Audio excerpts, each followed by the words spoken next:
අයිබෝන් සියලුම දෙනාට. අද අපි කතා කරන්න යන්නේ සාමාන්‍ය පෙළ විද්‍යා විෂය සඳහා මුහුණ දෙන්න ශිෂ්‍ය ශිෂ්‍යාවන්ට ඉතාමත් වැදගත් මාතෘකාවක් ආවර්තිතා වගුව. මේක ලේසියෙන් දැන් සාමාන්‍යයෙන් ගත්තොත් අපිට විද්‍යාව පේපර් එක ඇතුළත ලකුණු 10ක් වගේ 100න් ලකුණු 10ක් කියන ආසන්නව 8ක් උපරිමයක් 10ක උපරිමයක් 8ක් අනිවාර්යෙන් අපිට ලබා ගන්න පුළුවන් මේ ආවර්තිතා වගුව මේ කියන විශේෂ ක්ෂේත්‍රය හරියටම ඉගෙන ගත්තොත් මේක ගොඩක් අය සමහර ශිෂ්‍යයෝ ගොඩක් වෙලාවට අපහසුයි කියලා අතහරින විෂයක්. හැබැයි ඊටමත් ලේසියෙන් අද අපි ඉගෙන ගමු මේ ක්‍රම ටික ඔලුවට දාගත්තොත් මේ හා සම්බන්ධව නැගෙන ඕනෑම ප්‍රශ්නයක් ඔයාලට විසඳා ගන්න හැකියාව තියෙනවා. වීඩියෝ එක ඉදිරියට යන්න කලින් වෙනදත් වගේ සුපුරුදු ඉල්ලීම මේ වගේ තවත් වැදගත් වීඩියෝස් බලන්න අපේ channel එක තාමත් subscribe කරලා නැත්නම් අනිවාර්යෙන් subscribe කරන්න. notification ගන්න bell icon එකත් අනිවාර්යෙන් click කරන්න. හරි. අපි බලමු. ආවර්තිතා වගුව. අපි සාමාන්‍ය පෙළ විෂය මට්ටමේදී අපි සලකන්නේ මූලද්‍රව්‍ය 20ක ආවර්තිතා වගුවක්. පළවෙනි මූලද්‍රව්‍ය 20 තමයි අපි සලකා බලන්නේ. එතකොට ආදර්ශ ආවර්තිතා වගුවක් ඔබට මෙතන පේන්න තියෙනවා. මේකේ සිරස්ව පිහිටලා තියෙන්නේ. සිරස් අතට පිහිටලා තියෙන ඒවට අපි කියනවා කාණ්ඩ කියලා. ඒ කාණ්ඩ රෝම ඉලක්කම් වලින් තමයි නම් කෙරෙන්නේ. ඔයාලට පේනවා ඇති. රෝම ඉලක්කම් 1 සිට 8 දක්වා තියෙනවා. එන්නේ සිරස්ව තියෙන ඒවට අපි කියනවා කාණ්ඩ කියලා. තිරස් ආකාරයට තියෙන ඒවා. තිරස් ආකාරයට තියෙන ඒවට අපි කියන්නේ ආවර්ත කියලා. එතකොට මේ ආවර්ත නම් කරන්නේ හින්දු අරාබි ඉලක්කම් රටාවෙන්. ඔයාලට පේනවා මේ තියෙන හින්දු අරාබි ඉලක්කම්. ඒ වගේම කාණ්ඩ නම් කරන්නේ රෝමානු ඉලක්කම ඇසුරෙන්. එතකොට අපේ මූලද්‍රව්‍ය 20 කාණ්ඩ 8කට සහ ආවර්ත 4කට අනුව තමයි ආවර්තිතා වගුවේ පෙන්නලා තියෙන්නේ. බලමු දැන් මේ කොහොමද ආවර්තිතා වගුවේ මේ මූලද්‍රව්‍ය පෙළගස්සලා තියෙන ආකාරය කොහොමද කියලා. අපි දන්න පළවෙනි මූලද්‍රව්‍ය 20 මම මෙතන පෙන්නලා තියෙනවා 20න් 12ක් හයිඩ්‍රජන් හීලියම් ලිතියම් බෙරිලියම් ආකාරයට. එතකොට ඒ වගේ පරමාණුක ක්‍රමාංකය පෙන්නලා තියෙනවා. පරමාණුක ක්‍රමාංකය කියන්නේ මොකක්ද කියලා පොඩ්ඩක් මතක් කරලා බැලුවොත් ඒ අදාළ පරමාණුවට හිමි ඉලෙක්ට්‍රෝන ගාණක් තියෙනවා. ඊට අදාළ ඒ හා සමානවම ප්‍රෝටෝන ගාණකුත් තියෙනවා. එතකොට මෙන්න මේ ප්‍රෝටෝන ගාන අපි පරමාණුක ක්‍රමාංකයේ විදිහට හඳුනනවා. හයිඩ්‍රජන් වල ප්‍රෝටෝන ගාන 1යි, හීලියම් වල 2යි, ලිතියම් වල 3යි, බෙරිලියම් වල 4යි, බෝරෝන වල 5යි. ඔය ආකාරයට. එතකොට සාමාන්‍ය මූලද්‍රව්‍යයක් ගත්තොත් ඔය ප්‍රෝටෝන ගානට සමාන නේ. ප්‍රෝටෝන 1යි නම් ඉලෙක්ට්‍රෝනත් 1යි මූලද්‍රව්‍යයක් ගත්තොත්. මේක අයනයක් ගත්තොත් වෙනස් වෙනවා. දැන් හයිඩ්‍රජන් ධන අයනය ගත්තොත් ඒක වෙනස්. අපි ඒක මෙතනදී කතා කරන්නේ නැහැ. අපි කතා කරන්නේ පරමාණු ගැන. පරමාණුවක් ගත්තොත් ප්‍රෝටෝන ගානයි ඉලෙක්ට්‍රෝන ගානයි සමානයි. දැන් පරමාණු ක්‍රමාංකය 1යි කියන එකේ තේරුම එයාගේ ප්‍රෝටෝන ගානත් 1යි. ඒ වගේම ඉලෙක්ට්‍රෝන ගානත් 1යි. එතකොට ඉලෙක්ට්‍රෝන වින්‍යාසය කියලා එකක් තියෙනවා. සාමාන්‍යයෙන් පරමාණුවක ඉලෙක්ට්‍රෝන පිහිටන්නේ ශක්ති මට්ටම් වල. ශක්ති මට්ටම් අපි දන්නවා ප්‍රධාන වශයෙන් 4ක් තියෙනවා. ඒ ශක්ති මට්ටම් 1 2 3 4 කියලා කියන්නත් පුළුවන්. එහෙම නැත්නම් ඒ 1 2 3 4 කියන පිළිවෙලටම K L M N කියලාත් කියනවා. K L M N කියලාත් කියනවා. එතකොට පළවෙනි ශක්ති මට්ටමේ එහෙම නැත්නම් K කියන ශක්ති මට්ටමේ ඉලෙක්ට්‍රෝන උපරිම තියෙන්න පුළුවන් 2යි. දෙකට වඩා තියෙන්න බෑ. ඊළඟ දෙවෙනි තුන්වෙනි හතරවෙනි ශක්ති මට්ටම් වලට යනකොට ඉලෙක්ට්‍රෝන උපරිමයක් 8ක් දක්වා තියෙන්න පුළුවන්. 8ට වඩා තියෙනවා නම් ඒවා ඊළඟ ශක්ති මට්ටමට යනවා. අපි දැන් බලමු. දැන් හයිඩ්‍රජන් වල ඉලෙක්ට්‍රෝන 1යි තියෙන්නේ. එතකොට ඒක පළවෙනි ශක්ති මට්ටමේ තියෙනවා මේ ආකාරයට. හීලියම් වල ඉලෙක්ට්‍රෝන 2යි තියෙන්නේ. ඒක මේ පෙන්නලා තියෙන ආකාරයට ඉලෙක්ට්‍රෝන 2යි. පළවෙනි ශක්ති මට්ටමේ උපරිම දෙකක් තියෙන්න පුළුවන් නේ. හරි දැන් අපි බලමු ලිතියම්ට මොකද වෙන්නේ කියලා. ලිතියම්ගේ ඉලෙක්ට්‍රෝන 3ක් තියෙනවා.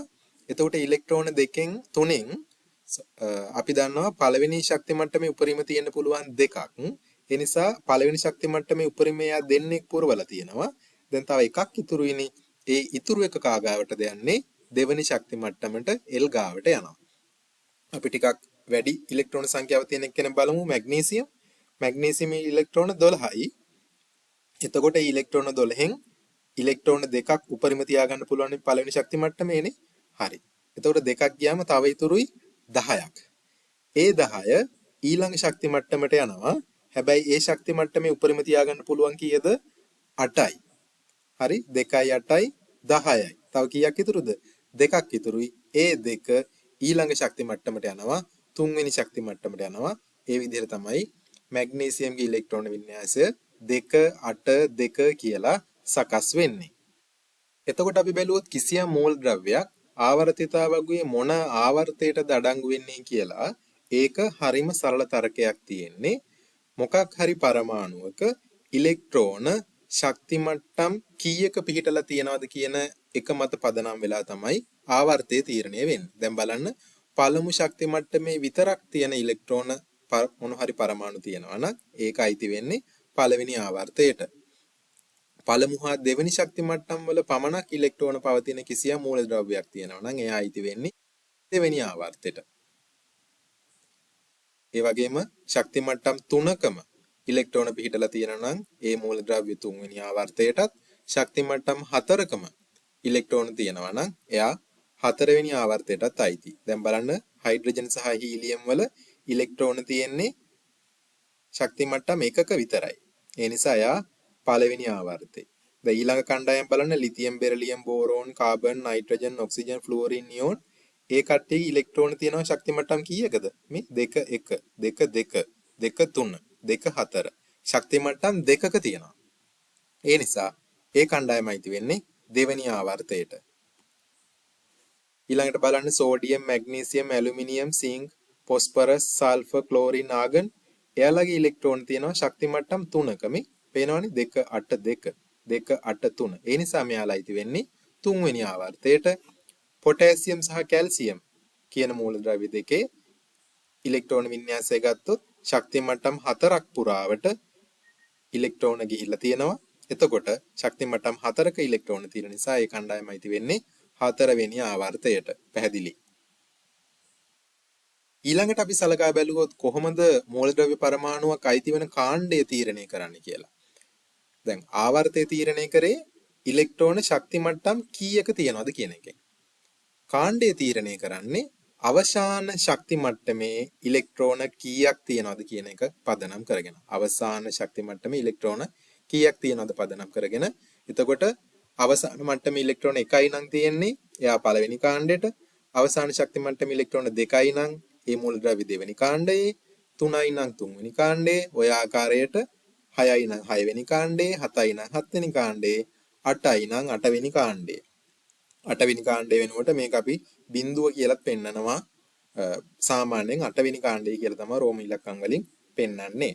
මේ 8වෙනි කාණ්ඩේ ඉන්න ඒවට ස්ථායී ඉලෙක්ට්‍රෝන වින්‍යාසයක් කියලාත් අපි පැහැදිලි කරනවා. දැන් බලමු තවදුරටත් අපි කාණ්ඩය මොකක්ද කියන එක තමයි මේ තීරණය කරන්න යන්නේ. මේ අවසාන ශක්ති මට්ටමේ ඉලෙක්ට්‍රෝන එකක් තියෙන නිසා එයා පළවෙනි කාණ්ඩේ.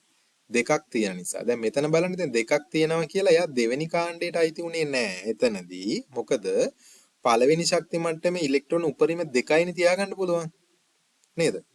පළවෙනි ශක්ති මට්ටමේ කොහොමත් ඉලෙක්ට්‍රෝන 2යි තියාගන්න පුළුවන්. ඒ හින්දා මෙයා 8වෙනි කාණ්ඩයට තමයි ස්ථායී වින්‍යාසයක් කියලා අපි මේකට කියන්නේ. ස්ථායී වින්‍යාසයක් තියෙන නිසා මෙයාව 8වෙනි කාණ්ඩයට එනවා. දැන් මේක වරදවා තීරණය කරගන්න එපා. අවසාන ශක්ති මට්ටමේ ඉලෙක්ට්‍රෝන 2යි නිසා එයා දෙවෙනි කාණ්ඩය කියලා. ඇයි එහෙම උනේ නැත්තේ? අවසාන ශක්ති මට්ටමේ ඉලෙක්ට්‍රෝන 2යිනේ උපරිම තියෙන්න පුළුවන්. මෙයා උපරිමීම තියාගෙන ඉන්නේ. ඒ නිසා ඒක ස්ථායී වින්‍යාසයක් වෙන නිසා එයා 8වෙනි කාණ්ඩයට එනවා. ඊළඟ එක කෙනා බලන්න ලිතියම් අන්තිම ශක්ති මට්ටමේ ඉලෙක්ට්‍රෝන 1යි. ඒ නිසා පළවෙනි කාණ්ඩේ. අන්තිම ශක්ති මට්ටමේ එයා ඉලෙක්ට්‍රෝන 2යි. ඒ නිසා දෙවෙනි කාණ්ඩේ. ඔක්සිජන් බලන්න අන්තිම ශක්ති මට්ටමේ ඉලෙක්ට්‍රෝන 6යි. ඒ නිසා 6වෙනි කාණ්ඩයේ. අපි බලමු දැන් සෝඩියම්. සෝඩියම්ගේ ඉලෙක්ට්‍රෝන වින්‍යාසය 2 8 1. එතකොට අන්තිම ශක්ති මට්ටමේ ඉලෙක්ට්‍රෝන 1යි තියෙන්නේ. ඒ නිසා පළවෙනි කාණ්ඩේ. අපි බලමු සිලිකන් 2 8 4. එයාගේ ඉලෙක්ට්‍රෝන වින්‍යාසය. එතකොට අන්තිම ශක්ති මට්ටමේ ඉලෙක්ට්‍රෝන 4යි තියෙන්නේ. ඒ නිසා 4වෙනි කාණ්ඩය. බලන්න ආගන් 2 8 8. අන්තිම ශක්ති මට්ටමේ ඉලෙක්ට්‍රෝන 8යි. ඒ නිසා මෙයා 8වෙනි කාණ්ඩයි. 8 වෙනි කාණ්ඩය. අන්තිම ශක්ති මට්ටමේ තියාගන්න පුළුවන් උපරිම ඉලෙක්ට්‍රෝන ගාන තියාගෙන ඉන්නේ. 8නේ ගාන 8ක්ම තියන් ඉන්නවා. ඒ නිසා මෙයාලා අපි කියන ස්ථායි වින්‍යාසයක් තියෙනවා. ඒ නිසා 8 වෙනි කාණ්ඩය නැත්නම් බිඳුව කාණ්ඩයේ. ඊළඟ බලන්න මේ පොටෑසියම් කැල්සියම්. පොටෑසියම්ගේ අන්තිම ශක්ති මට්ටම ඉලෙක්ට්‍රෝන 1යි. ඒ නිසා පළවෙනි කාණ්ඩයේ කැල්සියම්ගේ අවසාන ශක්ති මට්ටම ඉලෙක්ට්‍රෝන 2යි. ඒ නිසා දෙවන කාණ්ඩයේ. හරි. දැන් අපි ඉගෙන ගත්තා කොහොමද මූලද්‍රව්‍ය පරමාණුවක් අයිතිවන කාණ්ඩය සහ ආවර්තය තීරණය කරන්න කියලා. අපි දැන් බලමු මේක උදාහරණයක් එක්ක. දැන් මම උදාහරණයට අරන් තියෙන කවුද? මැග්නීසියම්. මැග්නීසියම් වල පරමාණු ක්‍රමාංකය 12යි. දැන් ඔයාලා ආවර්තිතාවකුයි පිළිවෙල පාඩම් කරගන්නකොට මැග්නීසියම් ඉන්නේ 12 වෙනියට. ඒකේ තේරුම මොකද්ද? යාගේ පරමාණු ක්‍රමාංකය 12යි. ඒ කියන්නේ පරමාණු ක්‍රමාංකය කියන්නේ මොකද්ද? ප්‍රෝටෝන ගාන 12යි. ප්‍රෝටෝන ගාන 12යි නම් ඒකටම සමානයි ඉලෙක්ට්‍රෝන ගානත්. එහෙනම් ඉලෙක්ට්‍රෝනත් 12යි.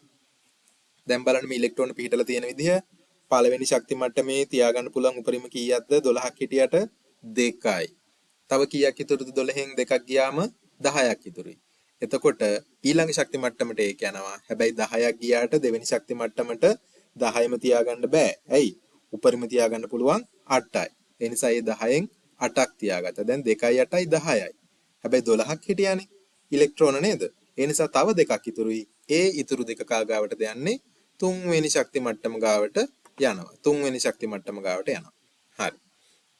දැන් බලන්න මෙයාට ශක්ති මට්ටම් කීයක් තියෙනවද? 2 8 2. ශක්ති මට්ටම් 3ක් තියෙනවා. ශක්ති මට්ටම් 3ක් පුරා ඉලෙක්ට්‍රෝන විහිදිලා තියෙනවා. ඒ නිසා මෙයාගේ ආවර්තය ගැන හිතුවොත් මොකද්ද කියන්න පුළුවන්? ශක්ති මට්ටම් 3යි නම් 3 වන ආවර්තයේ මේ මැග්නීසියම් පරමාණුක ඉලෙක්ට්‍රෝන පවතින ශක්ති මට්ටම් 3කි.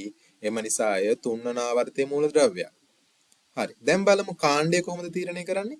කාණ්ඩය තීරණය කරන්නේ අන්තිම ශක්ති මට්ටමේ ඉලෙක්ට්‍රෝන ගාන අණුව. අන්තිම ශක්ති මට්ටමේ ඉලෙක්ට්‍රෝන ගාන අණුව. දැන් මෙයාගේ අන්තිම ශක්ති මට්ටමේ ඉලෙක්ට්‍රෝන කීයක් තියෙනවද? 2ක් තියෙනවා. 2ක් තියෙන හින්දා මෙයා මොන කාණ්ඩයට අයිති වෙන්නේ? දෙවෙනි කාණ්ඩයට. එතකොට හරියටම ආවර්තිතාවකුයි පිහිටීම කොහොමද? දෙවෙනි කාණ්ඩය තුන්වෙනි ආවර්තය. දෙවෙනි කාණ්ඩයේ තුන්වෙනි ආවර්තය. මේක අපිට ගොඩක් වෙලාවට ප්‍රශ්න වලට එනවා. සමහර වෙලාවට මූලද්‍රව්‍ය අපිට හැබැයි මූලද්‍රව්‍ය දෙන්නේ නැහැ. නිකන් සංකේත විදිහට දෙනවා A B C D එහෙම නැත්නම් X Y Z කියලා. එතකොට මේ දත්ත දුන්නොත් පරමාණු ක්‍රමාංකය කියලා කිව්වොත් අපි කියන උදාහරණයක් විදිහට X හි පරමාණු ක්‍රමාංකය 12කි කියලා දෙනවා. එතකොට X කියලා ඇත්ත එකක් නෑ. හැබැයි ඔයාලා 12යි කියලා තීරණය කරගත්තම හිතා ගන්න ඕන හරි 12යි නම් ඉලෙක්ට්‍රෝන වින්‍යාසය 2 8 2. එහෙනම් ශක්ති මට්ටම් 3ක්. අන්තිම ශක්ති මට්ටමේ ඉලෙක්ට්‍රෝන 2ක්. ශක්ති මට්ටම් 3ක් හින්දා මෙයා තියෙන්නේ 3 වෙනි ආවර්තයේ. අන්තිම ශක්ති මට්ටමේ ඉලෙක්ට්‍රෝන 2ක් නිසා තියෙන්නේ දෙවෙනි කාණ්ඩයේ කියලා. පැහැදිලි නේද? හරි. එහෙනම් අපේ අද පාඩම ඉවරයි. මම හිතනවා ඔයාලට බොහොම පැහැදිලිව තේරෙන්නේ නැති කියලා. මේ වීඩියෝ එක ඔයාලට තේරුණා නම් අනිවාර්යෙන් මේ වගේ වැදගත් වීඩියෝස් තවත් බලන්න. අපේ channel එක subscribe කරන්න, bell icon එක click කරන්න, යාළුවන්ටත් බලා ගන්න, share කරන්න. හරි. මේ වගේ තවත් වීඩියෝ එකකින් අපි ඉදිරියේදී ඔයාලව හමු වෙන්නම්.